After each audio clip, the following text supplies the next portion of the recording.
Good morning MA final political geography students.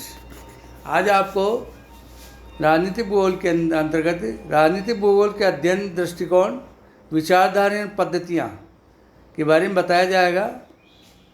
राजनीतिक भूगोल के विकास क्रम से स्पष्ट है कि अनेक विचारकों एवं भूगोलवेताओं ने अपने विचारों द्वारा इसको गति प्रदान की तथा इसको विशिष्ट विषय के रूप में विकसित किया। यद्यपि आधुनिक राजनीतिक भूगोल का वास्तविक प्रारंभ 19वीं शताब्दी में हुआ, किंतु इसका सैद्धांतिक निरूपण का लगभग अभाव रहा। यही कारण है कि प्रोफेसर A.E. मूडी ने इसके संबंध में लिखा है, राजनीतिक भूगोल कभी निश्चित विज्ञान नहीं हो सकता था। इसकी समस्याओं के समाधान को शुद्ध विज्ञान के समान ग्रहणशील मानना एक भूल होगी। सैद्धांतिक निरूपण के अभाव के कारण अनेक भूगोलवेताओं ने चिंता व्यक्त की एवं इसके लिए अनेक दृष्टिकोण प्रस्तुत किए, जिसको आधार मानकर राजनीतिक भूगोल का विधिवत अध्ययन किया जा सकता है। ये कार्य मुख्यतः विगत 40 वर्षों में विशेषकर हुआ। इसमें सबसे महत्वपूर्ण कार्य रिचर्ड हार्टसॉन एवं स्टीफन B. जोन्स का है। सामान्यतः राजनीतिक भूगोल के अध्ययन के 6 निम्नलिखित दृष्टिकोण सम्मुख आते हैं। इनका अध्ययन राजनीतिक भूगोल के समुचित ज्ञान के लिए अपेक्षित है। पहला है शक्ति विश्लेषण दृष्टिकोण, द पावर एनालिसिस अप्रोच। दूसरा है ऐतिहासिक दृष्टिकोण, द हिस्टोरिकल अप्रोच। तीसरा है संरचना संबंधी दृष्टिकोण, द मॉर्फोलॉजिकल अप्रोच। चौथा है कार्य संबंधी दृष्टिकोण, द फंक्शनल अप्रोच। पांचवा क्षेत्रीय एकरूपता का सिद्धांत, यूनिफाइड फील्ड थ्योरी। छठा है तंत्र उपागम दृष्टिकोण, सिस्टम अप्रोच। पहला शक्ति विश्लेषण दृष्टिकोण। शक्ति विश्लेषण दृष्टिकोण अधिकांश राजनीतिकों द्वारा अपनाई हुई विधि है। इसमें अनेक विचार भौगोलिक तथ्यों को भी शक्ति निर्धारक तत्वों के रूप में स्वीकार करते हैं। ये राष्ट्रीय शक्ति के 5 स्वरूप अर्थात भौगोलिक, आर्थिक, सामाजिक और राजनीतिक एवं सैनिक वर्णित करते हैं। भौगोलिक तथ्यों जैसे स्थिति, विस्तार, आकार, कृषि युक्त एवं अकृषिकृत क्षेत्र, जलवायु का प्रभाव न केवल भूमि के उपजाऊपन पर किंतु मानव शक्ति एवं सभ्यता पर निर्भर सभ्यता की ओर राष्ट्रीय संसाधनों पर पड़ता है। इस प्रकार के दृष्टिकोण को एक सीमित भौगोलिक दृष्टिकोण कहा जाएगा। ये एक महत्वपूर्ण भौगोलिक दृष्टिकोण के लिए आवश्यक है कि एक उपयुक्त तालिका भौगोलिक तथ्यों की वर्णित की जाए और उन तथ्यों को राजनीतिक घटनाओं से संबंधित किया जाना आवश्यक है। इस प्रकार की तालिका S.B. कोहेन ने बताई है, जिसके अंदर पहला बताया है उसने प्राकृतिक वातावरण। इसके अंतर्गत स्थिति, आकार, विस्तार, धरातल, जलवायु, मिट्टी, प्राकृतिक वनस्पति, जल राशियाँ आदि सम्मिलित की जाती हैं। इसके उदाहरण स्वरूप एक तथ्य इस प्रकार हो सकता है कि नॉर्वे की अधिक लंबी तटरेखा मछली पकड़ने की सुविधा तथा दूसरों और कृषि की दृष्टि से निर्विघ्नता के यहाँ की व्यापारिक और राजनीतिक स्वरूप को प्रभावित किया है। दूसरा है परिवहन एवं संचार। इसमें विभिन्न परिवहन के साधनों का स्वरूप न केवल यात्री वाहक रूप में अपितु सामग्री का अध्ययन सम्मिलित किया जाता है। इसी प्रकार संचार के साधनों से विचार अभिव्यक्ति होती है। ये राष्ट्रीयता एवं राष्ट्रीय एकता के प्रमुख साधन होते हैं। तीसरा है कच्चा एवं अर्ध कच्चा एवं निर्मित सामग्री। एक देश के प्रमुख संसाधन होते हैं।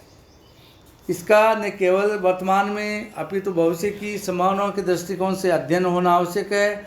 इसका अध्ययन एवं प्रभाव समय एवं स्थान के संदर्भ में होना चाहिए, क्योंकि ये राष्ट्रीय शक्ति को अत्यधिक प्रभावित करते हैं।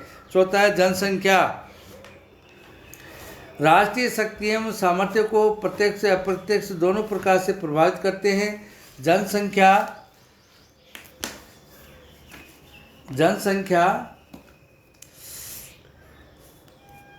प्रभावित अप्रत्यक्ष दोनों तरह से। जनसंख्या के अंतर्गत उसकी गुणात्मक एवं भावात्मक विशेषता जैसे तकनीकी ज्ञान, धर्म आदि को भी ध्यान में रखना पड़ता है। पांचवा राजनीतिक संरचना। इसके अंतर्गत प्रशासकीय स्वरूप, आदेश एवं उद्देश्यों का राष्ट्रीय एवं अंतर्राष्ट्रीय परिप्रेक्ष्य में अध्ययन होना आवश्यक है। उपयुक्त तत्वों के आधार पर सांख्यिकीय सूचनाएं प्राप्त करना सरल किंतु उसके आधार पर मूल्यांकन हेतु सीमा निर्धारण अतिरिक्त जटिल कार्य है, क्योंकि किसी एक तत्व को प्रधानता देने या किसी कमी के कारण में अंतर आ जाएगा। जैसे यदि जनसंख्या को अधिक महत्वता दी गई तो चीन और भारत का स्थान सर्वोच्च हो जाएगा। यही तथ्य शहरी जनसंख्या के प्रतिशत, इस्पात उत्पादन, कृषि युक्त क्षेत्र आदि के लिए सत्य हैं। इससे तात्पर्य है कि उपयुक्त तत्वों के आधार पर शक्ति विवेचना विश्लेषण नहीं किया जाए, अपितु उसके प्राप्त परिणाम तुलनात्मक अध्ययन के लिए अत्यधिक उपयोगी सिद्ध हो सकते हैं। दूसरा, ऐतिहासिक दृष्टिकोण, द हिस्टोरिकल अप्रोच। राजनीतिक भूगोल में ऐतिहासिकता का अध्ययन भी महत्व रखता है। इसकी उपयोगिता हार्टसॉन, जोन्स, हिट्सली आदि विचारकों ने स्वीकार की है। इसका प्रमुख उद्देश्य भूतकाल की घटनाओं का अध्ययन करके न केवल प्राचीन परिस्थितियों से अवगत होना होता है, अपितु वर्तमान समस्याओं के समाधान का मार्ग भी प्रस्तुत होता है। एक राज्य का केंद्रीय स्थल से क्रमिक विकास, सीमांत प्रदेशों का आक्रमण, उपनिवेश का विस्तार आदि अनेक समस्याओं को ऐतिहासिक विवेचना से समझा जा सकता है। इस अध्ययन में विशेष सुविधा मानचित्र पर अंकित की है, क्योंकि राज्यों का विस्तार सरलता से मानचित्र पर प्रदर्शित किया जा सकता है। ऐतिहासिक दृष्टिकोण से हिट्सली ने फ्रांस का विवरण अपनी प्रसिद्ध पुस्तक दी अर्थ एंड स्टेट में प्रस्तुत किया। इसमें उन्होंने फ्रांस के उद्गम विकास का वर्णन करते हुए उसको सफलतापूर्वक मानचित्र पर प्रदर्शित भी किया है। साथ ही उन्होंने इस सभी तथ्यों का विशिष्ट विवेचन प्रस्तुत किया जो पृथ्वी और राज्यों के संबंधों को प्रभावित करते हैं। यद्यपि ऐतिहासिकता का अध्ययन राजनीतिक भूगोल में महत्ता रखता है, किंतु इसके विस्तार में खो जाना युक्तिसंगत नहीं। सामान्यतः ऐतिहासिकता में भूतकाल को प्राथमिकता देकर वर्तमान को विस्तृत कर दिया जाता है। इससे समस्याओं के निराकरण के स्थान पर जटिलता आ जाती है। तीसरा है संरचना संबंधी दृष्टिकोण, द मॉर्फोलॉजिकल अप्रोच।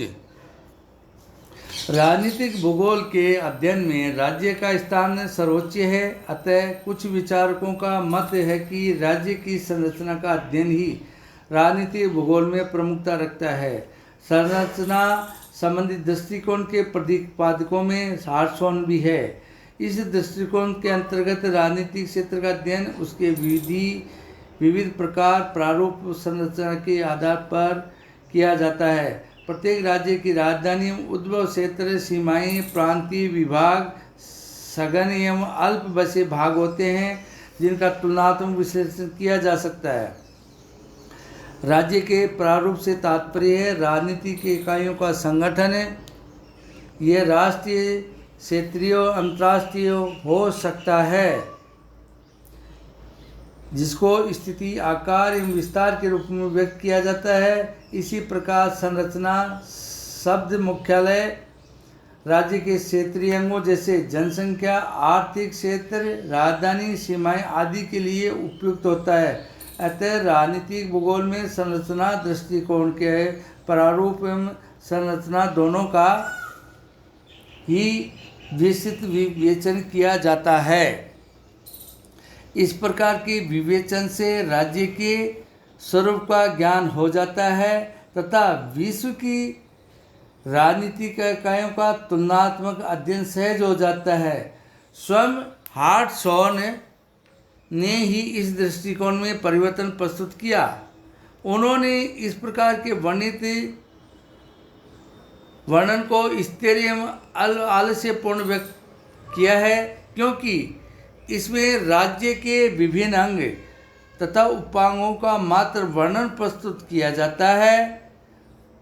उनके कार्यों को विस्तृत कर दिया जाता है, जबकि कार्य ही वे स्वरूप प्रस्तुत करते हैं जिस पर राज्य निर्भर करता है। अतः संरचना का वर्णन राज्य के विभिन्न अवयवों को समझने के लिए होना चाहिए, किंतु वास्तविक परिणाम कार्यों के अध्ययन एवं विवेचन से ही संभव है। Thank you. अब आपको ये एक प्रश्न देता हूँ अभ्यास कार्य के लिए, जो कोरोना काल के बाद में आपको ये लिखित रूप में दिखाना है कि आप कैसे क्या लिखते हैं। मैंने जो बोला है उसको, उसके अंदर प्रश्न है राजनीतिक भूगोल के अध्ययन दृष्टिकोण में शक्ति विश्लेषण दृष्टिकोण की व्याख्या कीजिए। राजनीतिक भूगोल के अध्ययन दृष्टिकोण में शक्ति विश्लेषण दृष्टिकोण की व्याख्या कीजिए। इसमें आपको बिल्कुल अच्छी तरह से लिखना है इसके अंदर और दिखाना है। इससे आपको पता लगेगा आपका सुनने की पावर कितनी। क्या इस प्रश्न का उत्तर आप लिख के देते हैं, दिखाते हैं मेरे को। धन्यवाद।